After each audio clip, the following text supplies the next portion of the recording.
One of the hottest teams in college football, Colorado, plays Utah this weekend under Fox Big Noon kickoff as 9.5 favorites. The Buffs control their own destiny to get into the Big 12 championship, so this will be a great test to see if the team is the real deal.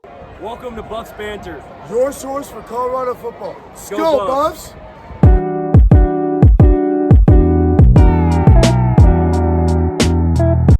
But first, before we break down this Utah game, welcome to Buffs Banter, presented by Believe Network. My name is Dean Frank, and I'm here with my co-host, Oscar Gonzalez-Moore. We've been here all season long, recapping, previewing, giving our predictions for every single Buff game. So we would appreciate the follow, subscribe on YouTube and all platforms at Buffs Banter, and let's get the show on the road. Oscar, we got a big early morning game this weekend against Utah. How are we feeling? Good, man. We're feeling good. Like we were just talking about, the Buffs haven't beat Utah in 8 years, and they play every year, you know? And before that, they lost. After that 2016 win, they lost the 5 before that. So really, we're 1-13 in the last 14 years, which is frustrating. And I think it's time for – I feel like it's going to be one of those, like, Madden games when your team loses, right? And you just go crazy. It's like those like rage videos. It's like had to let some steam off, you know, and it's like 180-0. Like that's what I want to see, because this Utah team is a lot different than we've seen in previous years. And so is this Colorado team, man. Literally tied for the worst record in all of college football 2 years ago, now controlling their own destiny to make the college football playoffs. Definitely. And, Utah, I mean, I feel like they're always, every single year, like you kind of just know what you're going to get with Utah. Like a strong powerhouse team, physical, like will beat you in the trenches. So we can talk about it a little bit for the Buffs fans that maybe haven't been, keeping up with Utah this year, because I don't know, as a Buffs fan, why would you? But Cam Rising, their 7th-year quarterback, he was injured and he's out for the rest of the season. They've kind of been bouncing back with quarterbacks, but injuries have definitely hurt them this year. They won their first 4 games, and then they've lost their last 5. So they're 4-5 on the season. I mean, it's not like they have nothing to play for right now. They are still in bowl game. If they win 2 more games, they're in bowl game eligibility. So, they want to win this game just as much as we do. And kind of like you said, I mean, both teams being in the Pac-12, now being in the Big 12, I mean, there's no love lost there. So I know Utah is going to come in hot, and just because Cam Rising isn't playing, just because they're 4-5 on the year, I mean, I do not want to take this team. We can't let up at all. It's full force, because we got to win out if we want to play to the hopes and the potential of this team. So I'm looking forward to just seeing this team play some tough ball back here at Folsom Field.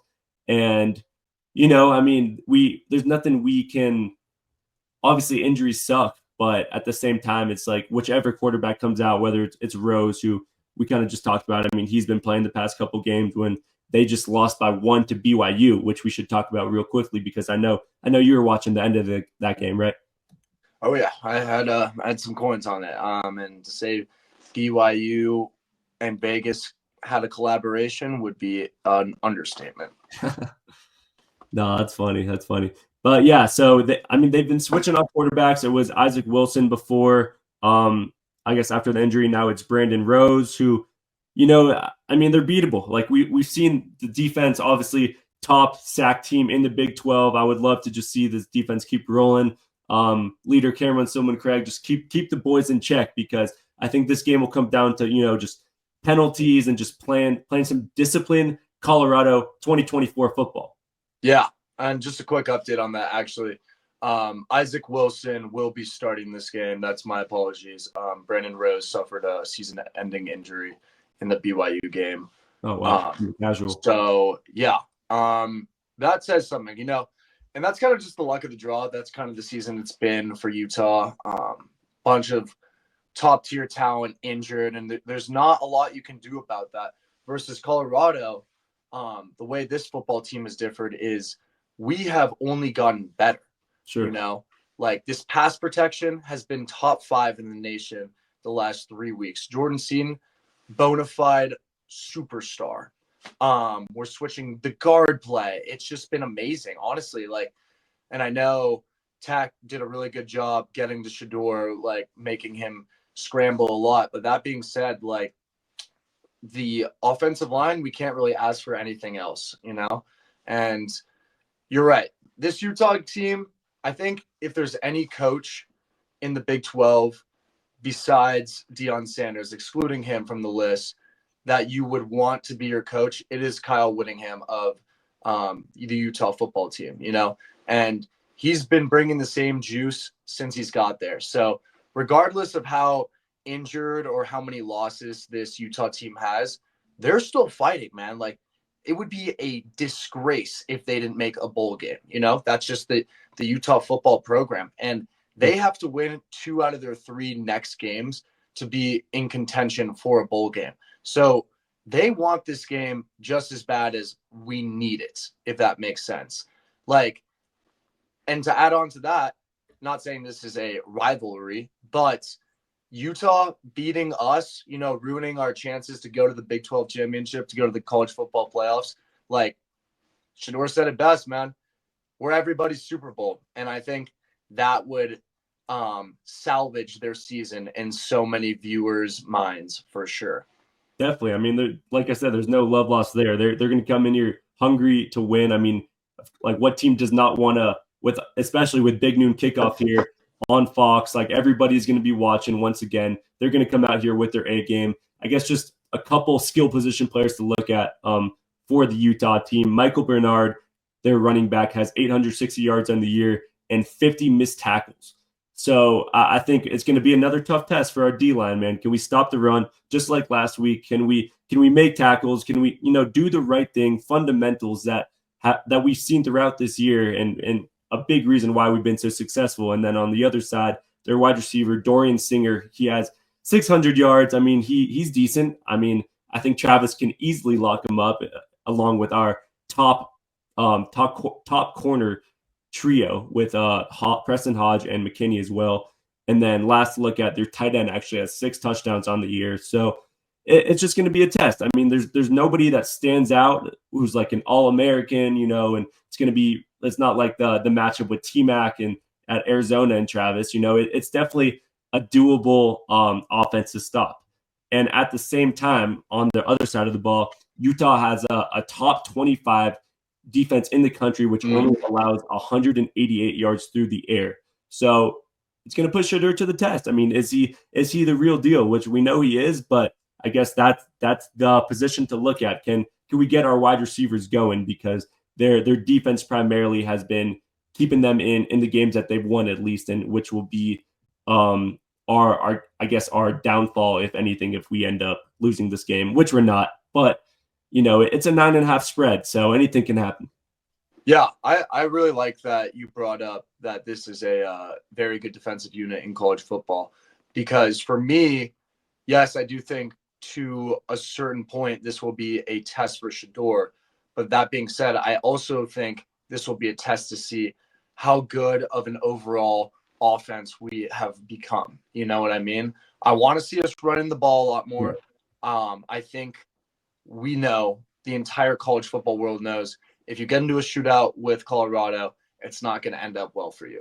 It's over. So I want to see us try some new things, especially with so many injured players. I'm by no means am I saying this is a gimme game. You know what I mean? Like, let's try a bunch of new offensive schemes. That being said, I do want us to try to work on things we have not succeeded in the past. That being running the ball consistently and, maybe getting some new faces out there. I am expecting Travis to play the majority of this game just so he can stay in the Heisman conversation to some degree. You know what I mean?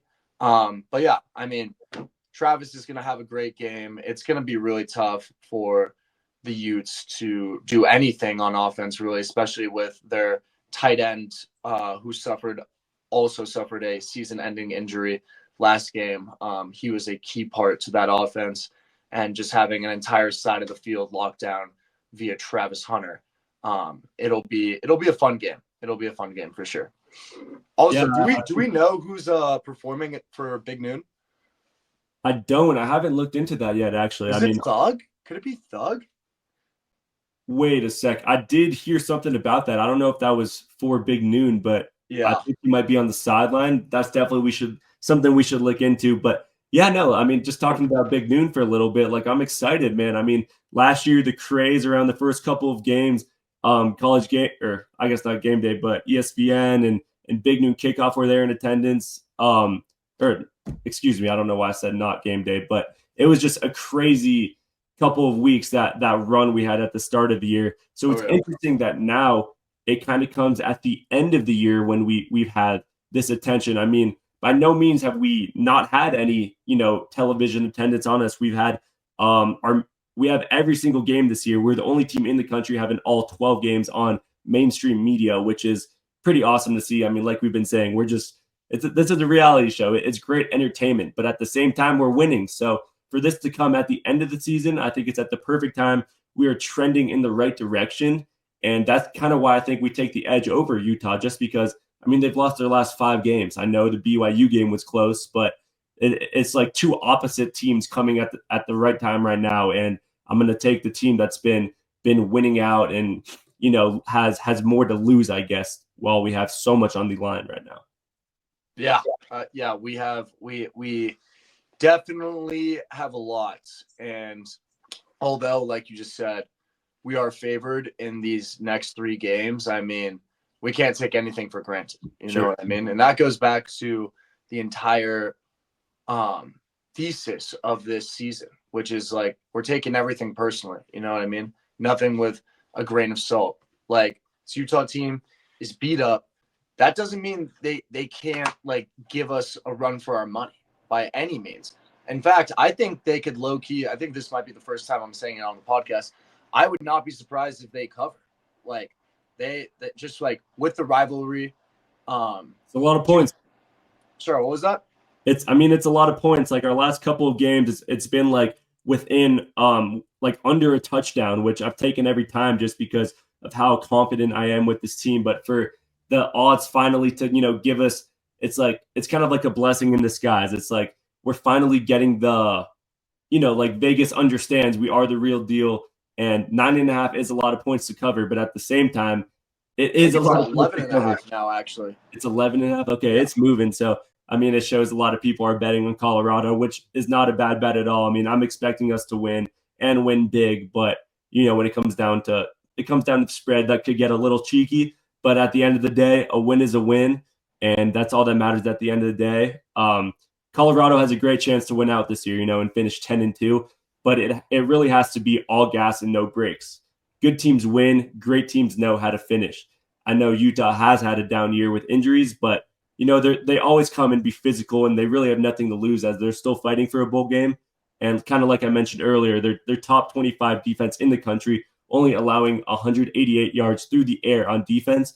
It's going to push Hitter to the test, and I hope he keeps upping his draft stock and dominating while Fox Big Noon kickoff is in attendance, because I think the last time we had the most viewers in this Colorado game for this season was the Nebraska game. So there is a lot of people that still don't understand the potential of this team, Yeah, 100%. But yeah, I mean, like, just going back to what you just said, like, this Utah team has lost the last 3 games collectively by 10 points, It's not like they're getting blown out by any measure, and they keep losing people. No Cam Rising, no tight end, bro. Like, they're on their 3rd-string quarterback. Like, I'm sorry. This defense is the real deal. And they just lost to their Mormon rival, BYU, in a heartbreak fashion, as we were just talking about. Like, they're going to come ready to play. By no means should we underestimate this team.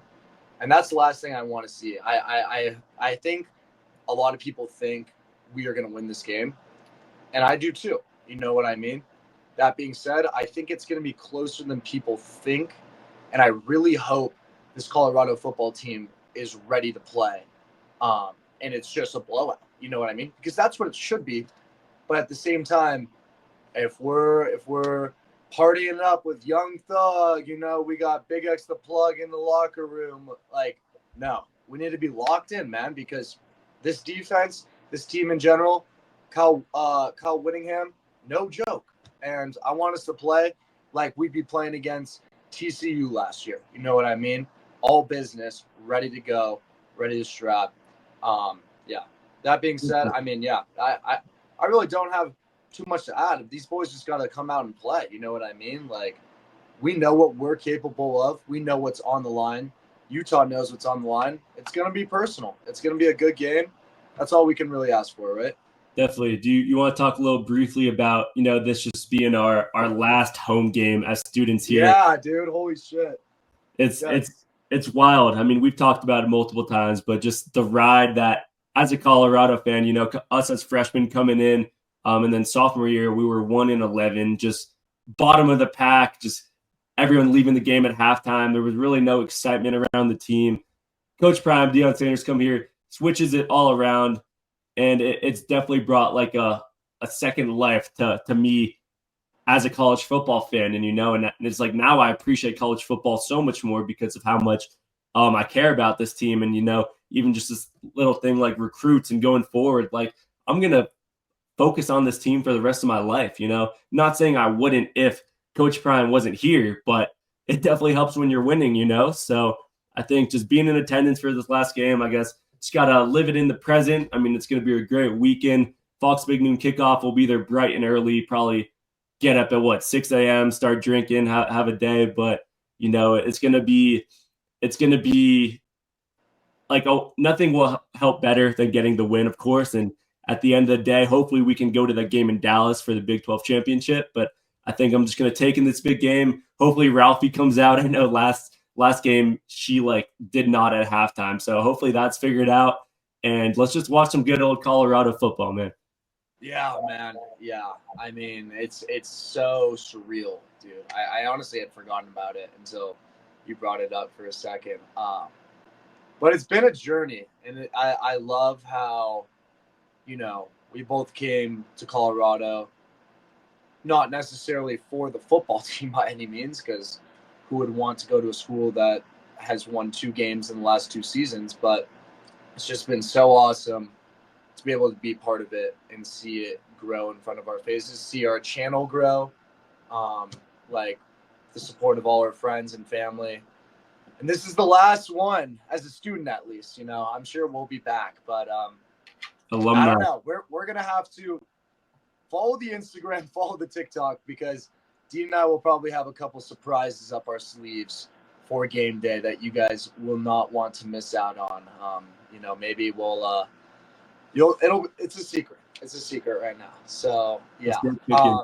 Remember, one last thing I want to say before the podcast ends, kind of pivoting, is just Deion Sanders. I forgot to bring this up earlier, but Deion Sanders is undeniably the coach of the year, and undeniably a very how do I say this? He's the real deal. He's prime time. Deion Sanders is prime time. He's the coach of the year right now. He has completely flipped Colorado. Even if we lost every game from the last 3 games of this season, he would still be considered the GOAT, and the season would be considered a success. It's crazy. Literally 1-11 2 years ago, Shador and Deion come in, turn this program on its head, and turn potentially Julian Lewis's commitment. This could be the new Colorado era, which I could not be more excited about, and I could not be more proud of our coach and this team as well. Let's go Buffs. Go Buffs, baby. Go freaking Buffs, baby. He's staying in Colorado for sure. But yeah, like we've talked about, let's win this game. Let's win out, and let's talk about the future going forward. But from here on out, it's just every game at a time. It's the first game of the season. We're 0-0, and all that matters is this game. I'm taking the spread. I don't care. I mean, if that's whatever. But if y'all are listening, be confident, because this Buffs team has proven we are the real deal. As long as, knock on wood, no injuries happen and everything stays how it should be, the Buffs are going to come out on top. We are that team this year. And like Oscar said, I mean, look out for some stuff. Fox Noon kickoff. I mean, hopefully we come out with a sign, maybe be on TV. whatnot. But make sure to follow us on Instagram, TikTok, YouTube at Buffs Banter. We appreciate y'all. Keep commenting, keep letting us know what you think about these little pods, because we love doing it. And yeah, that's all for me. Oscar, anything to close us off? The plot thickens. Stay tuned. Dean may or may have not have lost a bet and may be doing some goofy stuff at Big Noon Kickoff. So the plot thickens. Go Buffs.